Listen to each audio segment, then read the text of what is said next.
Bonjour tout le monde. Donc, bienvenue à ce deuxième webinaire de la journée qui va traiter de la réglementation au Québec, donc un état des lieux. Je vais changer de slide ici.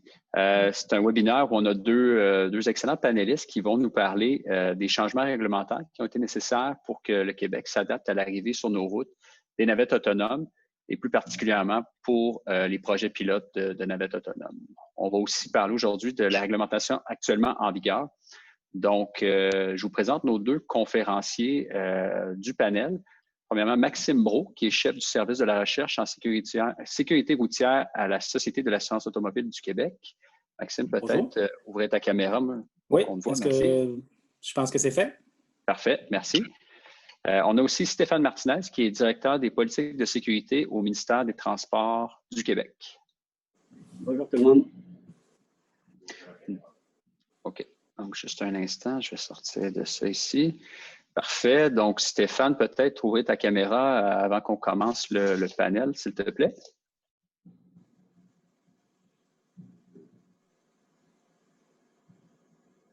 Merci. Voilà. Donc, excellent. Donc, on a nos deux panélistes. Donc, sans plus tarder, on va commencer tout de suite. Bien, messieurs, merci d'être là aujourd'hui. Ma première question pour vous, ce serait le fun qu'on revienne un petit peu en arrière pour un petit peu parler du cadre réglementaire et d'assurance qui était en vigueur à l'époque, avant qu'on ait des projets de navettes autonomes. Et comment ce cadre-là a-t-il impacté le déploiement des navettes autonomes au Québec? Je pense qu'un petit retour en arrière va aider à mettre la discussion en route.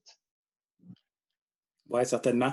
Effectivement, bien, tout d'abord, il faut rappeler que la réglementation du transport routier, est-ce que vous m'entendez bien? Ça va pour le bon son. Ça relève à la fois du gouvernement fédéral, du gouvernement provincial et territorial, puis évidemment des municipalités. Principalement, d'abord, la loi sur la sécurité automobile établit que Transport Canada va réglementer, si on veut, la fabrication et l'importation de véhicules.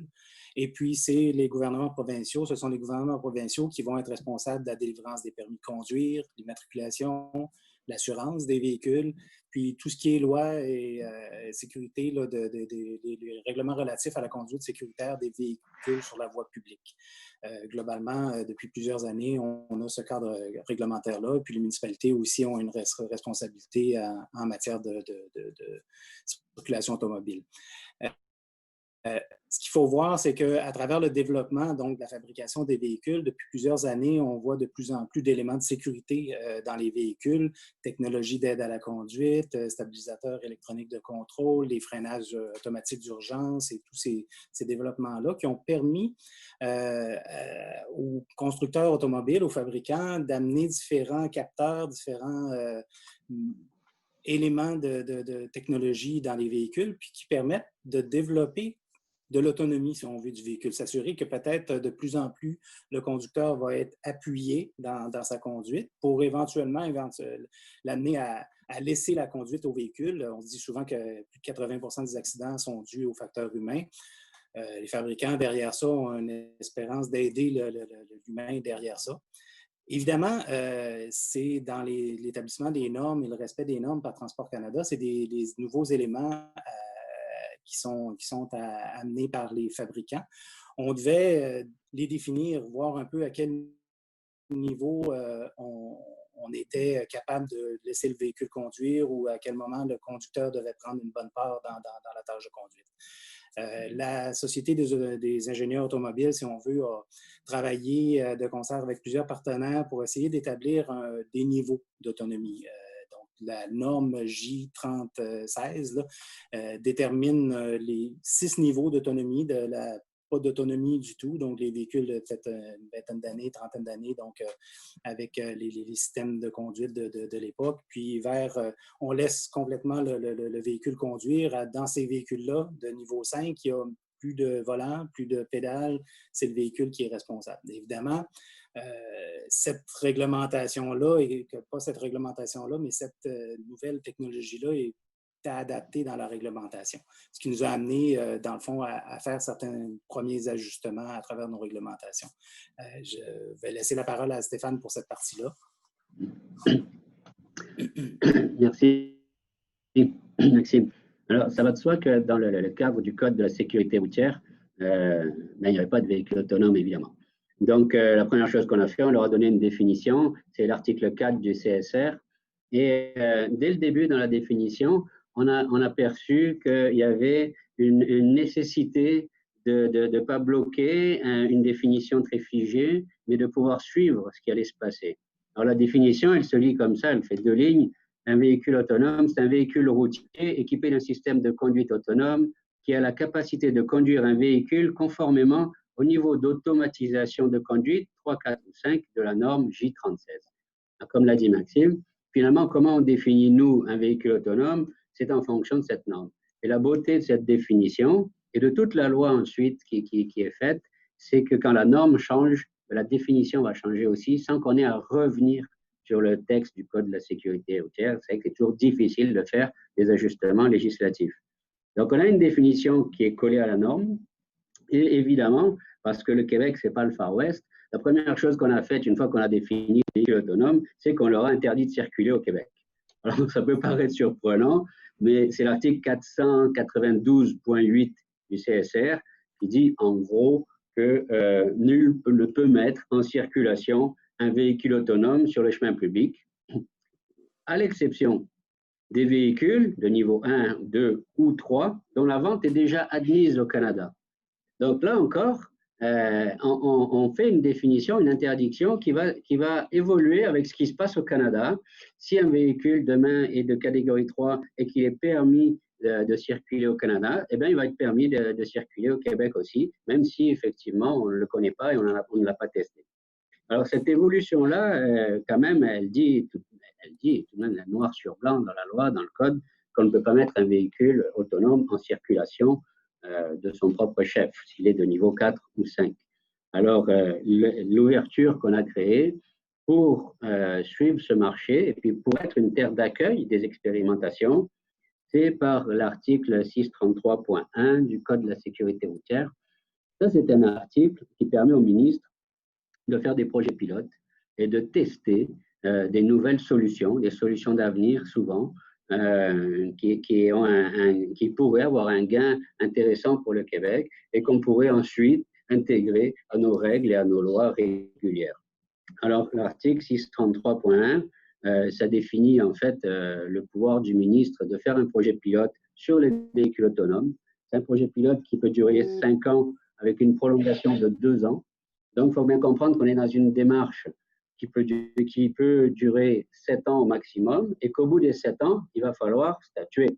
Qu'est-ce qu'on fait? Comment on les intègre de manière définitive dans notre fonctionnement? Le projet pilote, ça permet aussi au ministre de fixer ses règles, de fixer ses conditions pour faire circuler des véhicules autonomes, de fixer des sanctions éventuellement.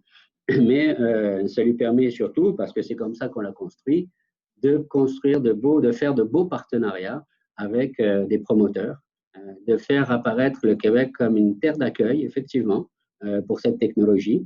D'ailleurs, on en parlera certainement plus tard, la navette de Candiac qui a été opérée par Keolis, c'était un des premiers cas au Canada. Donc, on est devenu, par ce mécanisme-là, on est devenu des leaders dans dans ce champ de compétences. Et actuellement, c'est le cadre qui est encore en vigueur pour encore 3 ou 4 ans, le temps que le projet pilote, qui a été commencé il y a 2 ans environ, se termine.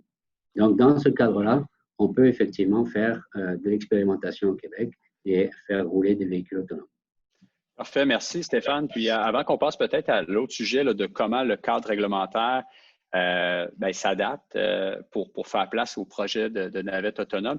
J'aimerais ça, peut-être, Maxime, vous entendre sur la notion d'assurance automobile, parce que c'est une particularité provinciale, là, unique au Canada, là, et même peut-être en Amérique du Nord. Et c'est très important, je pense, dans le cadre des projets de navette autonome. Là. C'est ça. Effectivement, comme on le disait tout à l'heure, la réglementation de l'assurance automobile est de juridiction provinciale. Donc, c'est au niveau de la province que se font les choix en assurance automobile. Au Québec, on a une particularité qui n'est pas unique au monde. Là. On a quand même des systèmes là, comme Manitoba, Saskatchewan qui se rapprochent un peu de notre système d'assurance pour l'assurance plus publique, si on veut.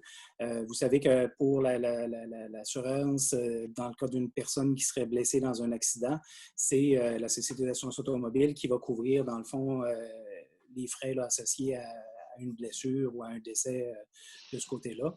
Donc, tout le volet d'assurance de personnes se fait. Écoutez, je ne suis pas un expert en assurance, fait que je vais essayer de le résumer rapidement, mais la contribution d'assurance permet, dans le fond, d'assurer qu'on a les sommes nécessaires pour les remboursements qu'on a dans le cas de personnes blessées. Donc, cette contribution-là se fait avec des actuaires. Comme dans toute compagnie d'assurance, on va établir les contributions au niveau des risques de chacun des catégories d'usagers qui vont être assurés dans le régime. Donc, ça prend de l'expérience de données, si on veut, d'accidents pour être capable de savoir combien ça coûte si on a eu un accident en automobile, en camion, en motocyclette, pour dire un peu certains exemples. Dans ce cas-ci, évidemment, c'était des cas particuliers, de nouveaux véhicules dont on ne connaissait pas beaucoup de choses en matière d'accidents, d'historique. Donc, le ministre, là, dans sa législation, a prévu, si on veut, l'indemnisation de la même façon que ça se fait, mais qui prévoit un cadre assez large pour être capable de gérer le risque en fonction des projets qui lui sont présentés. Donc, selon les types de projets, selon qu'est-ce qu'on a comme historique, qu'est-ce qu'on a comme analyse faite auprès de ces véhicules-là, on détermine comment on va assurer ou comment on va prévoir l'assurance de ce côté-là. Donc, si je vous lis dans ce qu'on a prévu dans la réglementation, le ministre peut prévoir une exemption de contribution d'assurance. Donc, il peut prévoir, lui, de déterminer l'assurance, la contribution d'assurance qui est fixée ou l'exenter. Il doit aussi, il peut prévoir l'obligation pour le fabricant ou le distributeur de rembourser à la société les indemnités qu'elle sera tenue de verser en cas d'accident. Donc, on est dans les possibilités et puis on établit selon les projets qui sont présentés, selon l'expérience qu'on a historique. Donc, ça explique un peu le cadre qui existait qui existe pour l'ensemble des véhicules, puis qui existait lorsqu'on arrive avec de nouveaux projets de véhicules autonomes ou de navettes autonomes. Parfait. Bien, merci, c'est une précision importante. Puis je pense que ça met bien la table sur, disons, ce qu'il y avait en vigueur. Puis on a quand même déjà introduit la question de comment le cadre réglementaire s'est adapté. Fait que je pense qu'on peut aller un petit peu plus dans le détail sur justement qu'est-ce qui a été mis en place pour permettre le déploiement des navettes autonomes au Québec et peut-être vraiment nous rentrer dans le vif du sujet de qu'est-ce qui existe aujourd'hui au niveau réglementaire, qu'est-ce qui est en vigueur en ce moment. Fait que Maxime, peut-être commencer par toi. Oui, bien effectivement, ce qu'on voit à travers ce que Stéphane a dit tout à l'heure dans les projets, le ministre a donc prévu, le législateur a prévu que le ministre pouvait prévoir des projets pilotes et réglementer selon les projets pilotes. Alors, quand on a eu les premiers projets qui ont été présentés au Québec, c'est-à-dire des navettes autonomes, on a construit, si on veut, un arrêté ministériel pour prévoir un peu le cadre d'implantation de ces véhicules-là, dans quelles conditions on va permettre la circulation de ces véhicules-là, quel règlement il faut adapter, parce que vous savez que si on parle de navettes autonomes, on parle de transport de personnes, il y a différents règlements qui sont présents là, dans l'univers réglementaire québécois qui déterminent un peu par exemple, la vérification du mécanique du véhicule, l'exigence par rapport aux propriétaires exploitants de véhicules lourds, les transports de personnes. Donc, il faut être capable d'adapter, dans le fond, avec le projet qui nous est présenté. Et ensuite, donc, les conditions d'admissibilité, comment on va définir aussi des nouveaux concepts, parce qu'un conducteur dans un type de véhicule comme ça, ce n'est pas le même conducteur qu'on connaît traditionnellement. Donc, il faut le définir de façon précise pour qu'on sache bien qu'est-ce qu'il est. Il y a aussi, évidemment, diverses dispositions par rapport à la cueillette d'informations. Ce qui est important pour nous aussi, comme Stéphane l'a dit, c'est de permettre au ministre de pouvoir accumuler de l'information pour déterminer qu'est-ce qu'on va devoir faire comme adaptation à terme dans le cas de la sécurité routière et dans tous les règlements associés pour s'assurer qu'on a le cadre réglementaire requis ou complet pour permettre la circulation de ces véhicules-là. Donc, on a besoin communication, évidemment, sur les incidents qui surviennent, mais aussi tout ce qui est les mises à jour de logiciels, tout ce qui est nécessaire pour bien connaître les résultats de l'expérimentation, puis savoir est-ce que le cadre réglementaire devra être beaucoup modifié, quels aspects devront être modifiés, comment on prévoit, dans le fond, les adaptations. Donc, c'est ça qui a mené à l'adoption du projet pilote réglementaire relatif aux autobus et aux minibus autonomes. On les construit un peu à travers les projets qui nous sont présentés. Ils sont adaptés. Ça permet aussi de spécifier que c'est seulement ces véhicules-là qui peuvent circuler. On limite. On ne voulait pas permettre, dans un premier temps, à ce que plein de projets soient présentés, soient en circulation. Donc, on a adapté le projet aussi à un endroit précis de circulation. Et après ça, on verra des adaptations. Donc, le code, il s'adapte. Si on veut, l'arrêté ministériel permet de s'adapter au fur et à mesure des projets présentés. D'accord, merci. Stéphane? Puis, oui, Stéphane, peut-être nous parler un petit peu du comité conjoint qui a été mis en place entre le MTQ et la SAQ, qui est une étape importante, je pense. Oui, parce qu'en fait, nous, on est comme tout le monde. Des véhicules autonomes, on ne connaissait pas ça. Donc, on n'avait pas, en tout cas, on ne connaissait pas ça, on n'avait pas une expérience pratique de comment travailler avec ces véhicules-là. Donc, on a créé un comité conjoint entre la SAC et nous-mêmes, et qui est dirigé d'ailleurs par Maxime Brault et par moi-même. Et c'est au sein de ce comité-là qu'on évalue et qu'on fait progresser les projets. En quelque sorte, rapidement, on s'est aperçu qu'il y avait deux aspects très importants dans les projets qui nous étaient présentés. C'était d'abord s'assurer d'un certain niveau d'admissibilité.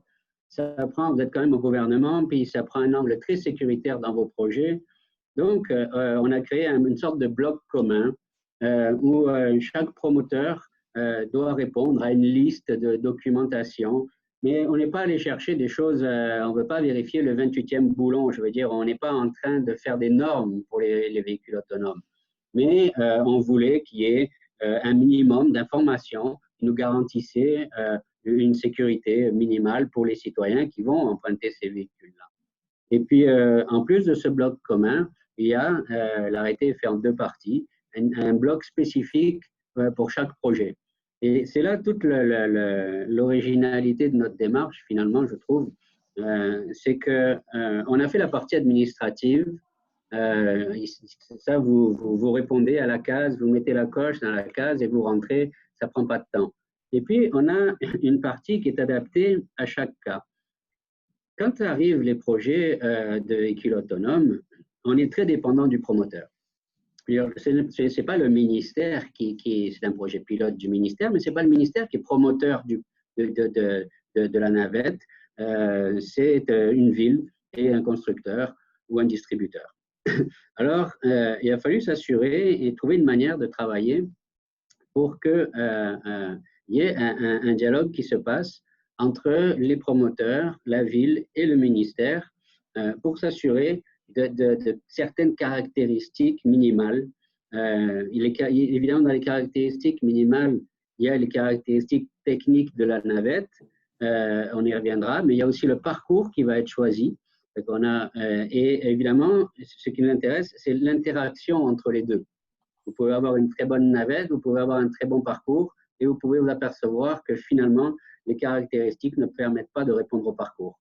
Alors, on fait ce chemin dans un comité. Alors, on a deux comités, donc un comité admissibilité qui s'occupe plus de l'administration, entre guillemets, et qui va faire progresser le projet au sein de l'appareil gouvernemental. Ça progresse quand même assez vite. Et puis, on a un comité technique formé d'ingénieurs de la SAC et du ministère. Et ce comité technique, lui, il progresse à la vitesse où le promoteur répond en quelque sorte à nos sollicitations. Et je peux vous dire que les premiers qui ont lancé les projets pilotes ont été surpris de la vitesse avec laquelle finalement ça a pu se faire. Parce que je crois qu'à Candiac, on parle de 2-3 mois pour un projet de telle ampleur.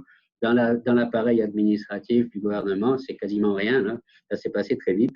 Alors, une fois que toutes ces étapes finalement sont passées d'aller-retour, on en reparlera un peu plus tard quand on va parler du rôle des ingénieurs, l'arrêté ministériel va être modifié, celui que vous pouvez trouver actuellement sur Internet, il va être modifié pour intégrer le promoteur, son projet, son parcours et la navette, le modèle de la navette.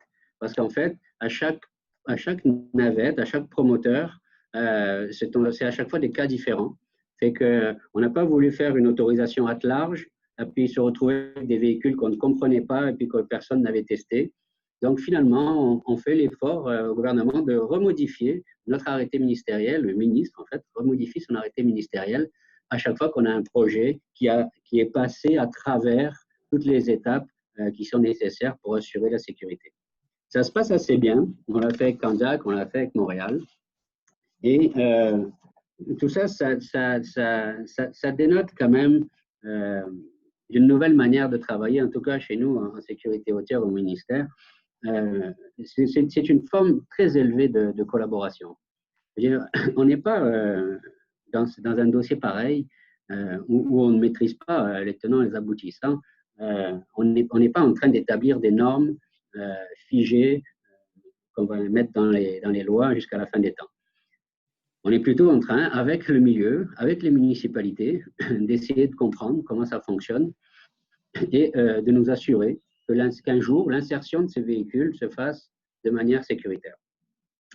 Alors, on a eu, très honnêtement, on a fait des découvertes magnifiques. Les gens qui exploitaient des navettes aussi ont fait des découvertes en les mettant en circulation libre, parce qu'eux aussi n'avaient pas beaucoup d'expérience de circulation libre. Vous aviez, par exemple, au départ, le feuillage des arbres affolait beaucoup la navette qui s'arrêtait ou qui ralentissait ou qui s'arrêtait quand les feuilles bougeaient. C'est quand même un enjeu. Vous avez, par exemple, une tache sur la chaussée ou un nid de poule. Il se peut qu'au Québec, il y ait quelques nids de poule parfois. Ça fait une tache plus sombre. La navette prend ça comme une forme. Alors, il se peut qu'elle arrête. On a eu des cas de freinage brusque, par exemple, assez brusque pour brasser un petit peu la clientèle à l'intérieur. On avait une difficulté particulière, très intéressante, c'était de faire dévier la navette de sa voie et de revenir dans sa voie. Par exemple, si quelqu'un se trouve sur le bord de la route, un objet ou quoi que ce soit, un sac en plastique qui vole, la navette peut-elle dévier et revenir? Ça a l'air évidemment simple pour un conducteur dans sa voiture. C'est plus complexe quand la navette doit être programmée pour ce genre d'événements qui peuvent survenir n'importe quand. Puis, on avait des problèmes plus complexes à régler, comme par exemple la perte de signal. Dépendamment où vous êtes, j'espère que ça ne va pas arriver pendant le webinaire, mais on peut perdre le signal. Alors, qu'est-ce qui se passe dans une navette autonome quand elle perd le signal? Il faut comprendre que quand elle perd le signal, elle perd aussi le contact avec sa réalité autour d'elle. Alors, qu'est-ce qui se passe aussi quand une navette vient d'être doublée par un véhicule? Le véhicule se rabat devant la navette voit un véhicule devant elle, fait que elle est programmée pour ralentir et garder une grande distance de sécurité. Au plus elle ralentit, au plus elle se fait doubler, au plus elle se fait doubler, au plus elle ralentit.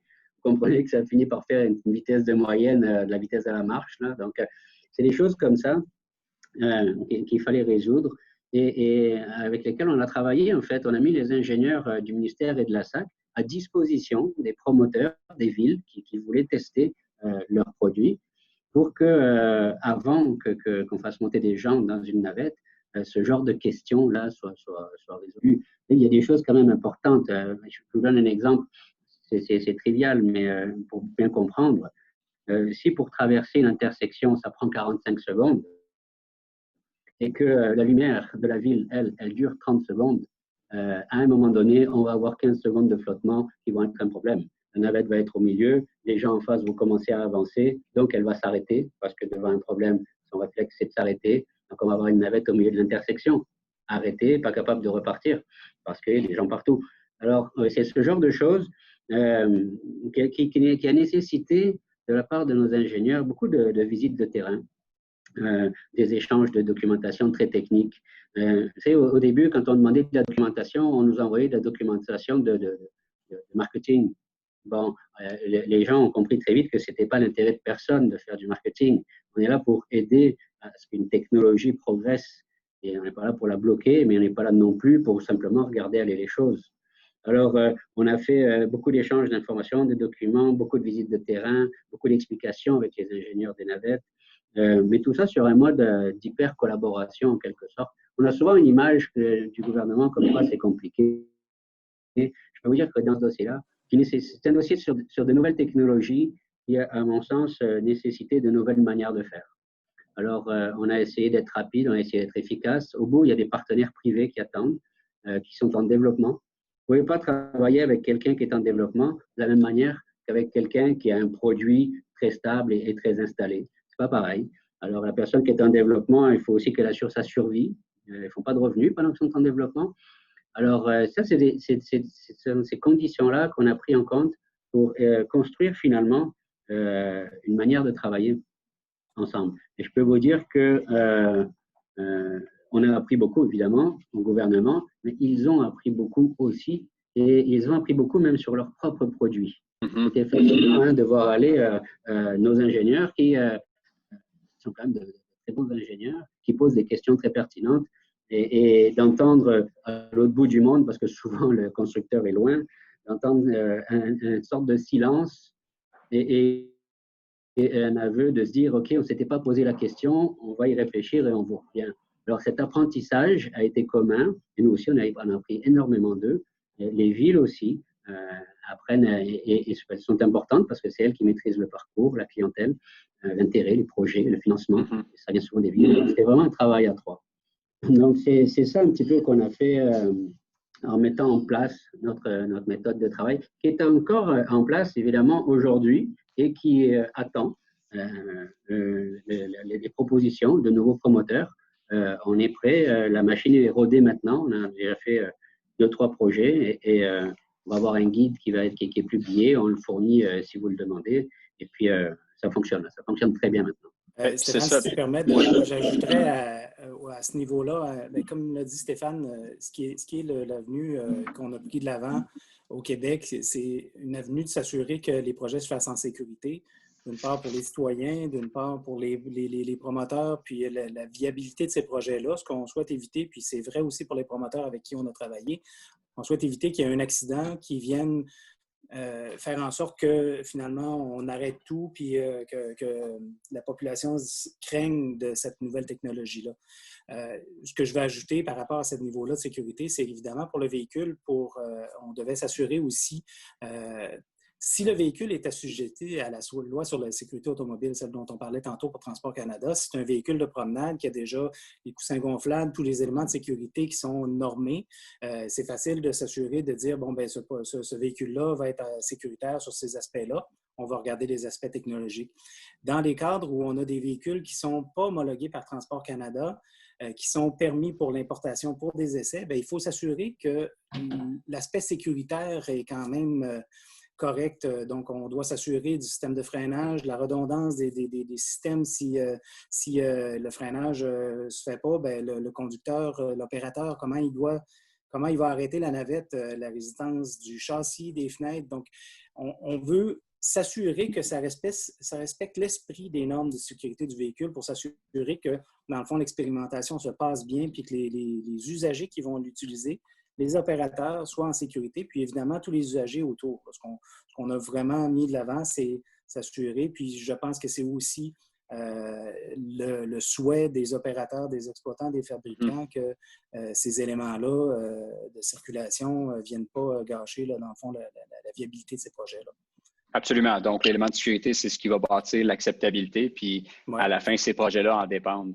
Et avant qu'on passe peut-être à d'autres questions, parce qu'il nous reste juste 15 minutes, en fait, c'est un panel qui passe vite, c'est tellement de sujets. Vous avez parlé tantôt d'un guide à l'intention des promoteurs, éventuellement.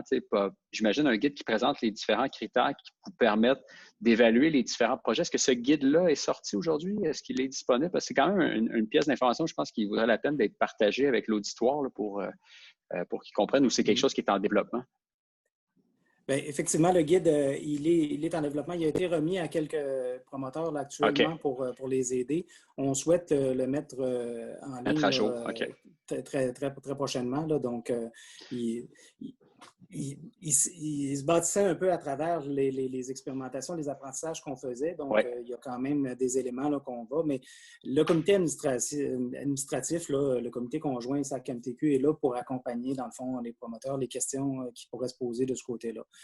En matière de guide aussi, ce que je pourrais vous dire, généralement, Transport Canada a documents sur le site web de Transport Canada sur la sécurité du véhicule, la cybersécurité pour les véhicules connectés. Il y a un dossier aussi qui est à venir sur les navettes autonomes. Il y a CCATM aussi qui publie les lignes directrices à l'intention des fabricants, des distributeurs automobiles et des juridictions pour savoir comment on va adapter à terme l'ensemble de la réglementation. Donc, il y a quand même beaucoup de documentation là, qui est disponible là, pour l'ensemble des partenaires intéressés à monter un projet d'expérimentation, soit de navettes ou d'autres types de véhicules autonomes, véhicules de promenade, véhicules partagés, camions en peloton, donc véhicules connectés. Donc, il y a quand même beaucoup d'éléments qui permettent là, de pouvoir aider un promoteur à mettre sur pied des projets. Parfait. Puis on pourra faire les suivis avec l'auditoire, éventuellement, quand ces guides-là ou ces articles-là seront publiés. Là, ça va nous faire plaisir d'assurer ce lien-là. Les gens, en fait, qui participent au panel, j'avais oublié de vous dire au début, vous pouvez poser vos questions à travers l'onglet questions-réponses, Q&A en anglais. Donc, n'hésitez pas. Moi, je vais pouvoir poser les questions aux panélistes. On va se garder un peu de temps à la fin, mais comme on a couvert plusieurs sujets, on a parlé quand même des apprentissages un petit peu, Stéphane, de vos ingénieurs, des apprentissages mutuels des manufacturiers aussi. Je pense que ça terminerait bien le panel aussi de parler de, aujourd'hui, vous avez fait des projets, mais vous aimeriez en faire d'autres. Je pense que le Québec veut devenir une terre d'accueil à ce niveau-là. Ce serait quoi vos attentes pour des projets de navettes autonomes dans le futur pour justement assurer qu'on continue de développer cette expertise-là au sein de la SAQ, du MTQ, mais également que le Québec se positionne favorablement à cet égard? Moi, je vous dirais, pour répondre dans un premier temps à cette question-là, évidemment, comme on le disait tout à l'heure, on va positionner le cadre réglementaire. Dans le fond, lorsque le ministre a décidé d'amener des projets pilotes pour savoir comment, au bout de 5 ou 7 ans, il va modifier la réglementation dans les différents secteurs, bien, il faut avoir des projets qui vont évoluer d'une certaine manière. On a des navettes qui ont parcouru le parcours. On a des apprentissages qu'on a fait à travers ces expériences-là. Je pense que ce matin, il y a eu des gens qui sont venus un peu parler des apprentissages qu'on a eus par rapport à ça. Ça amène des questions, des évolutions nécessaires à ces technologies-là qui sont derrière ces navettes-là. Il faut avancer vers d'autres éléments pour aller plus loin, pour être capable, comme disait Stéphane tout à l'heure, de dire, bien, quand on a un problème, il y a un véhicule stationné à l'endroit où circule normalement la navette, comment l'autonomie va prévoir que le véhicule va pouvoir éviter celui qui est en stationnement, donc la navette va pouvoir éviter. On a besoin de projets qui vont être à plus long terme, qui vont pouvoir s'adapter, si on veut, à l'environnement qui est changeant au Québec, des navettes peut-être aussi qui vont pouvoir circuler dans la saison hivernale. C'est un enjeu important en matière de véhicules autonomes, tout ce qui est la visibilité qui est très différente en hiver, premièrement la neige sur la chaussée, les lignes qui disparaissent ici avec l'hiver, la visibilité avec la neige. Donc, on a besoin d'expérimentation de ce côté-là. C'est évidemment des éléments qu'on souhaiterait qu'ils nous soient présentés. Puis je pense qu'on est une belle terre pour être capable de justement dire, on a des hivers assez sévères. Si vous voulez venir tester ces éléments-là, bien, on est capable de vous accompagner. Donc, c'est vraiment des éléments. Puis évidemment aussi, d'autres types de projets. Les navettes autonomes, c'est un élément important, je pense, là, dans l'univers de l'autonomie à amener, mais véhicules de promenade, véhicules partagés, véhicules de livraison, c'est des éléments, je pense, qui seraient intéressants à tester, puis qui nous permettraient de mieux comprendre ces véhicules-là, puis mieux proposer au ministre des adaptations à faire à long terme là, dans ces projets-là. Stéphane, est-ce que tu avais des souhaits à faire auprès des promoteurs à ce sujet-là? Ton micro est éteint, en fait.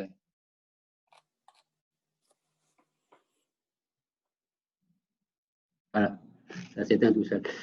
Oui, c'est Noël avant l'heure, j'en suis bien content. Mais c'est vrai qu'on est un petit peu dépendant des promoteurs.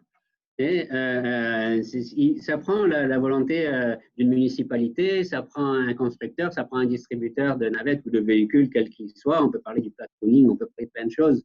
Mais finalement, nous, il y a au ministère et à la SAC des gens qui font la promotion des véhicules autonomes parce que c'est un objectif intéressant pour la réduction des décès. Et on a, dans la politique de mobilité durable, on a une cible de réduction des décès pour 2030 qui est de 25%. Donc, ça participe à cette réduction-là. Donc, évidemment, on en fait la promotion.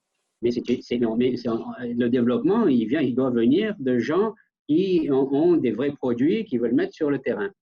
Alors, c'est pour ça aussi qu'on facilite leur travail parce qu'on y croit et on est dépendant de leur effort aussi, en quelque sorte, à venir au Québec pour venir tester leur appareil. Comme le disait Maxime, on a des conditions intéressantes au Québec.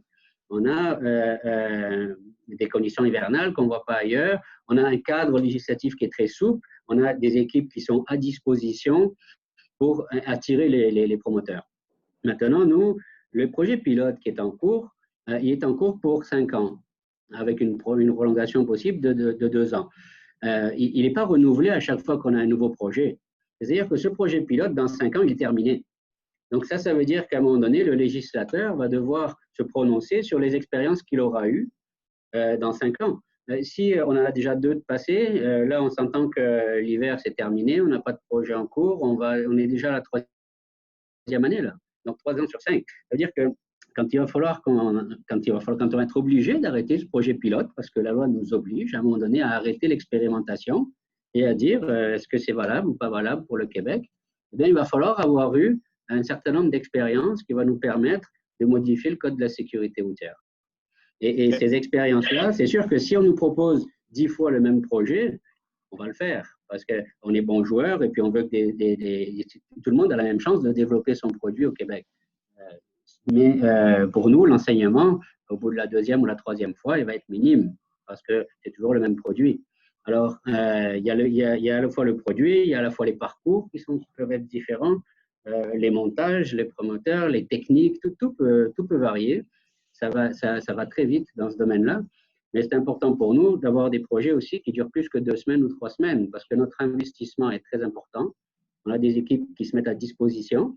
Il y a un coût à ça, évidemment, c'est vous qui le payez dans vos impôts, mais il y a un coût à ça. Et faire ce travail-là pour une expérimentation d'1 semaine ou de 2 semaines, vous comprenez que l'enseignement qu'on retire en 2 semaines de données, il est très faible. Alors, ce qu'on vise, c'est des projets de long terme, on les encourage. On est là pour, le comité d'admissibilité est là pour aider les gens à monter leur dossier aussi. Alors, la porte est ouverte là, ici au Québec. Pour des nouveaux projets. Il faut vraiment avoir conscience que dans 5 ans, maximum, ça s'arrête et il va falloir ou pas modifier le Code de la sécurité routière. Ça, il n'y aura pas de délai au-delà des 5 ans qui nous restent à faire. Mm-hmm.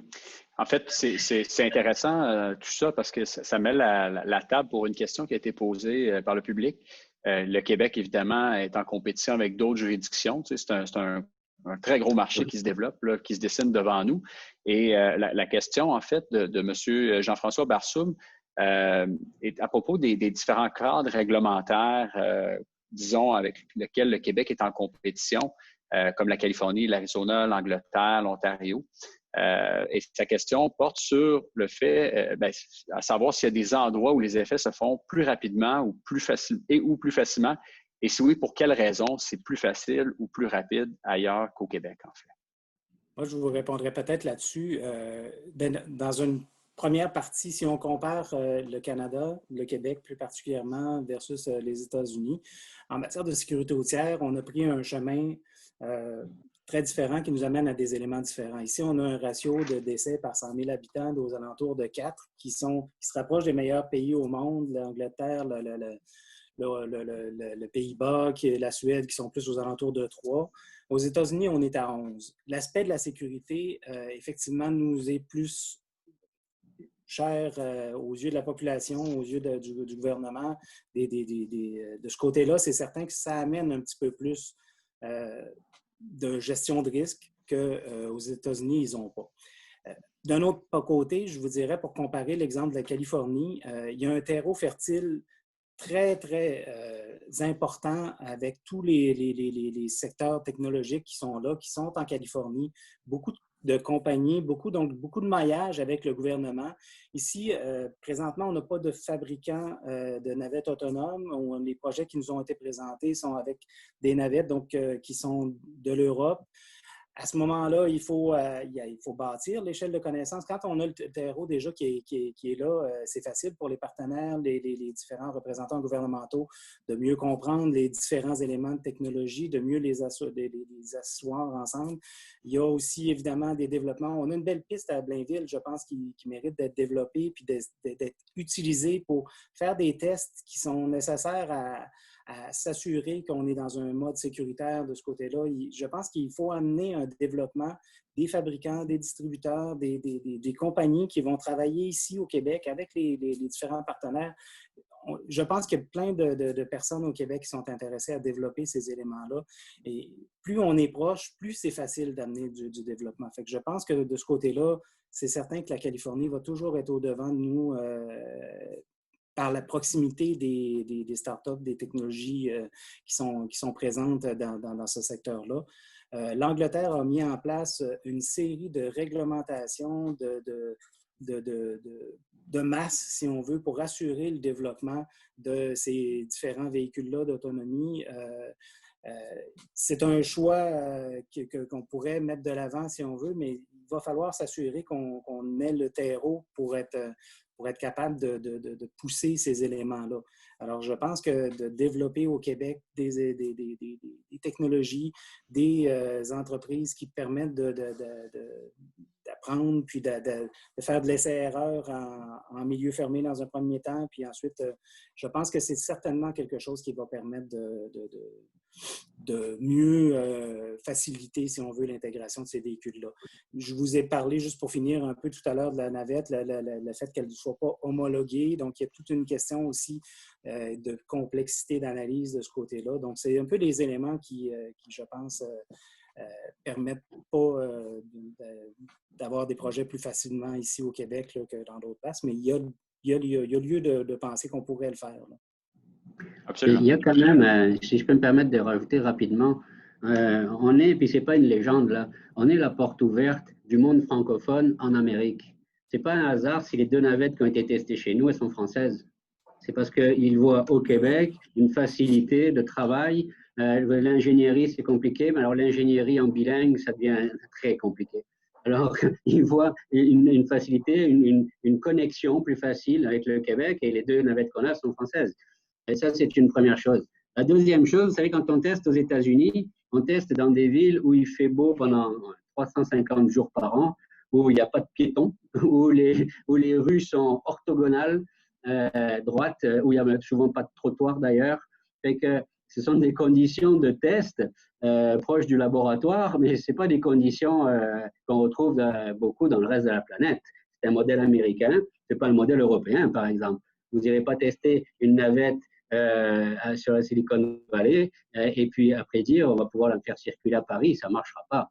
Alors, nous sommes un entre-deux, comme dans beaucoup de dossiers d'ailleurs, et cet entre-deux, c'est la carte du Québec, parce qu'évidemment, on est trop petit comme marché pour développer nous-mêmes nos navettes autonomes, mais on n'est pas trop petit pour venir les tester, et c'est la carte qu'on joue au Québec. Et c'est pour ça qu'on a tout cet arsenal qui facilite l'arrivée de projets, si projet il y a évidemment.